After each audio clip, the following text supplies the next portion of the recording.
So Kim Handy Jones, the mother of Cordale Handy. Cordale Handy, you want to talk about what kind of a man your son was before he was stolen by the St. Paul Police Department? He was a gift. He was a gift from God. My son would take the shirt off his back and give it to a person. He was very passionate, loving, caring, and he was here during the time when Philando Castile got killed by Officer Yanez. He was the one called and told me because Philando got killed on my birthday. And so my son was very passionate about that.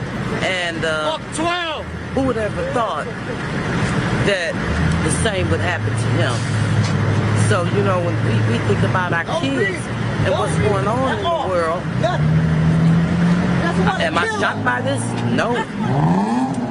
No, I think this was the straw that broke the camel's back. I mean, it was next door to Ferguson. It was next door to Ferguson. Minnesota was right next door to Ferguson. You know, and when you go back and you think about all the stolen lives that was taken and have been taken and continuously have been taken, it's just a accumulation of the things before and the things that just happened Memorial Day. I mean, Memorial Day is a day we'll never forget. That's supposed to be the day we honor fallen soldiers, our lost loved ones. And for that to have happened to George Floyd, on a day we supposed to honor the ones that's gone before us, and then to have to see someone life being choked out of them on a day we should be honoring people that already have gone before us. It's a day that we will always remember, but it's a day that Minnesota will never forget. I'm not shocked by this, but I want people to just really keep in mind the attention is really being put on the looting.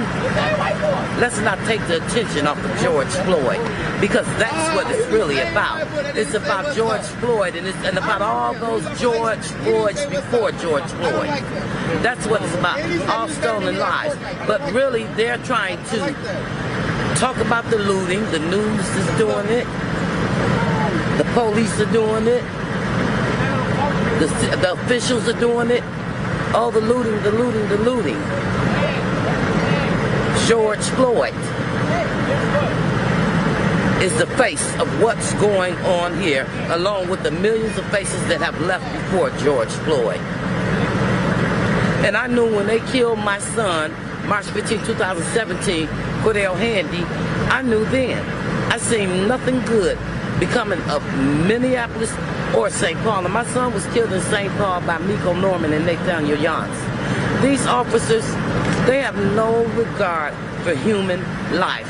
They think they're the judge, the jury, and the executioner. And they get to decide black and brown and indigenous people's lives, whether they get to live. And then they want to talk about a forged check. What does that warrant death? You had the man in handcuffs on his stomach. How was he being a threat? The only threat was the police. I didn't see the threat. He had already surrendered. All they had to do was pick him up, put him in the car. He sat there and he rested very comfortably on his neck with his hands in his pocket. And then we're in the midst of a pandemic, and we were talking about COVID-19 and how it's killing people. COVID-19 wasn't even a threat to him because he surely didn't have on a mask. And then, was George Floyd threatening him? What was the threat? And that's what these officers holler. Oh, I felt threatened for my life. We've been talking about this, Nico, you and I now, going on 3 years. And from that year, 2017 to 2020, it didn't take long to get to where we at. Because you know why? Every second, our children and our loved ones are dying. You're right. Fuck 12. That's exactly how I feel. And as Jacob Fry said tonight, you know, mortar and brick, you can get that back again. It's not as important as a life. But why weren't they saying that again? And again and again and again before all this? I, as a black woman who's lost a son, know that mortar and brick is not more important than a life. And neither is a flag. Where is a flag more important than flesh? And we're dying every day. Every day. And the only difference is Twin Cities for a reason up here. Because they're definitely alike. They just have different ways. Minneapolis, they have the mindset of I'll kill black and brown people right in front of you and ain't a damn thing you can do about it. St. Paul, on the other hand, they'll throw a rock and hide their hand. But we see you too. They're both the same. Bottom line, it boils down to murder. It boils down to the execution of our loved ones. We can't keep doing this. We can't keep burying our kids. And now, the concern for the city, what was the concern for the citizens of the city? What was the concern? They didn't have one. Not one. I just want to urge people, and I want them to keep in the forefront of their minds that this is not about looting as they want to try to deflect it. Keep George Floyd in the forefront of your minds. I said to Chief Axtell before, there's a lot of good citizens here in Minnesota. I've been blessed to meet a lot of good ones. Family to me. But Minnesota had the opportunity to put a brand new face and show people what Minnesota could really look like. Instead, they kept that face of being deadly. They kept the face of not caring about what happened to the citizens, what happened to the community. And then to stand there on top of the 3rd precinct and try to protect that building. What was George Floyd's protection? What was his protection? You got SWAT on top of buildings, police is armed with batons. Where was the protection for George Floyd? While bystanders tried to help him were hollering and screaming. What was his protection? They didn't care about his protection. Then you got the 3 blind mice sitting there with Officer Chauvin who turned their back. Who was down there by his legs. At first people thought it was 2, but then it was 4. So you got choked up black innocent man Chauvin and the 3 damn blind mice who don't see nothing. Backs turned to him because of course they don't want the body cams to pick up what they really doing to this black man.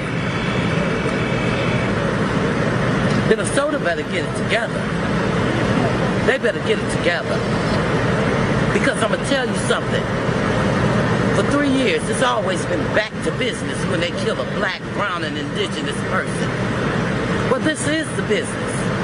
This is the business of officers who think that they are above the law, who think that they can continuously kill.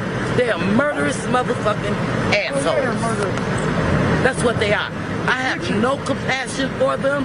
I have no compassion for our city officials who sit back, don't say nothing, and when they do, they cover up. George Floyd murder cannot be covered up. They went too far. White lies and fuck blue allies. That's what I got to say. That's real. I'm going to go. See you tomorrow. I love you. I love you too. See you. Thank you. Be safe. I am. I was texting you. Said, where you at? Where you at? Oh shit, I'm sorry. I haven't been able to look at my phone. I put the text. Yeah, we're live. So we got the National Guard. National Guard here. That's them right there, isn't it? Yep. Oh, this is Riot. Wow. What was the National Guard when they was killing our people? National Guard said, fuck us. Now y'all want to play Captain Save a hoe. You can't save these hoes. You can't save them. them to get up off that man's neck. We couldn't save him. These people are demented. They fucking monsters. But now, when the shit come back and hit home, the chickens have come to roost. They've come to roost. And now they standing out here, want to save these hoes. These bullies with guns, trying to save the 3rd precinct. 3rd precinct gone. Sin don't live there no more. The murderous killers don't live there no more. The sin is gone. The rich people's in trouble, man. Yeah, it's sad. The soldiers are here. Yeah, they're here. And for what? What was the soldiers when our people needed to be saved? Where were they at? Then when people got real with them and decided, okay, we get ready to put boots on the damn ground. They still ain't shit. They're just standing there. Look at them. They're just standing there like little bitches. But when we hit them, that's not boots on the ground. That ain't shit. Because boots on the ground is a lifestyle. It's not a word, it's an action. They should have been in action a long time ago. So much blood has been spilled on the damn state of Minnesota. So much blood. They should have been here in the beginning. First day they should have been here. Here with their damn trucks that our tax dollars pay for.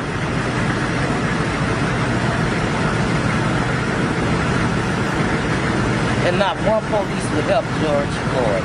Not one of them would say, get up off that man. Get off him. Not one of them would grab their fellow officer in the blue. Not one. And he looked at that officer had the face of like, yeah, I'm gonna kill him and I'm kneel on his neck and let you all watch me kill him. And that's exactly what he did. And that man was dead. He wasn't, no, he was dead before he even got to the hospital. He was dead on that ground. His body was lifeless. It was limp. All they did was shut it off. And then when the citizens did, the bystanders did try to help. Right over here. The one cop Can I get a description of him? What is he wearing? There's a person on the ground. You'll see him. Okay. and mace. They tried to mace him. The bystanders watching. Yeah, while the bystanders watching and begging. Pleading them to stop killing them. And they begging to save fucking brick and mortar. One thing about this brick and mortar, they not only have insurance, they have an assurance that they can get it all back. But when they kill our kids, I don't give a damn how much insurance you got. You can never get them back. Now, if a black man, a black policeman would have been kneeling on a white man, they would have pushed that black man off of him. But no, when a white man was on a black man, they didn't do shit. They did nothing. No, they want us to know that they are killing our people. That message was very loud and clear. And it ain't nothing that officer said. It was everything that he did that made me know George Floyd was to die that day. And they always come and approach us with the death sentence. And these officers, they take an oath to protect and serve. They only protecting their lives and they only serving our bodies with bullets. Where's the life in that? And then they're standing there last night with batons, standing on the front line. Hell, we've been standing on the front lines. With nothing but our black, brown, and indigenous bodies. And they're standing there with batons. You know what? They ought to be mad. They ought to be mad. They ought to be just as mad as us out here. But instead, they got their booties on because they boots damn sure ain't on the ground. But then when it comes back and one of their loved ones, something happened to one of their loved ones, and I don't wish death on anybody because I know too much what it feels like for myself. But you can't go around in life doing wrong. You just can't. I know why I don't sleep at night. Because Nico Norman and Nathaniel Yance stole the life of my child and executed my child. But they must not never rest. And they've been asleep on themselves. See, they got so comfortable they would sleep on themselves while everybody else woke. We ain't sleep. All eyes closed is not sleep. We've been seeing over 400 years what they've been doing to our people and what they continue to do.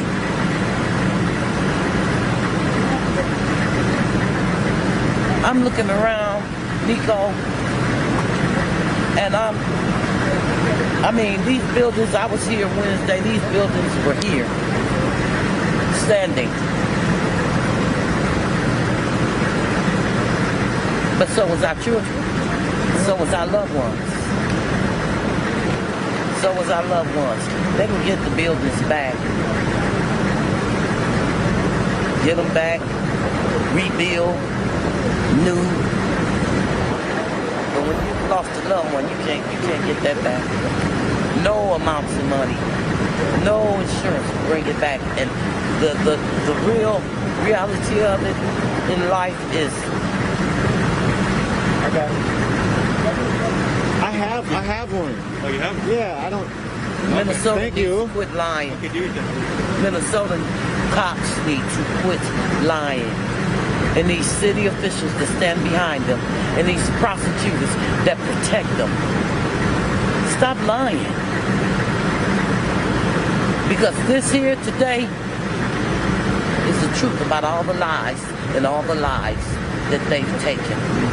And then they want a relationship with the community. How could you ever get a relationship with the community based on what you do? Based on killing a man while bystanders are looking and while cops' backs are being turned as if they don't see it. And to me, they just as worse as he is. Not to say get up off that man's neck. They're worse than he is.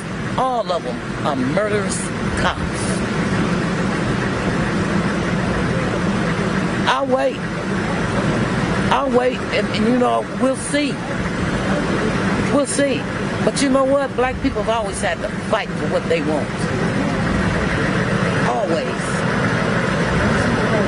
We gotta fight for our lives. You know. Person never has freedom.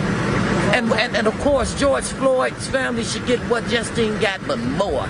They should get more than Justine DeMond. Because again, sight unseen. And all four of them cops, they don't even have the death penalty up here. But if they did, I wouldn't give it to them. I'd give them life. Let them 9 or 8 or 9 minutes that man couldn't breathe be a lifetime in a judicial system for them. Let them suffer. Nico, this here, this is a whole joke. A whole joke. Because why weren't they here when our people was dying? National Guard. And all we trying to do is live. National Guard, ain't nobody. All we trying to do is live. All we want to do is see our kids live. We want to see their full potential in life. We don't get to see that our kids are being sniped from us at every age. If they're not taking them, pulling them up, and putting them in foster care, they're killing them. It's a genocide on black, brown, and indigenous bodies. This shit here, you can build back up again. But you can't raise your kids or your loved ones from the dead. I love you. Love you too. Keep your boots on the ground.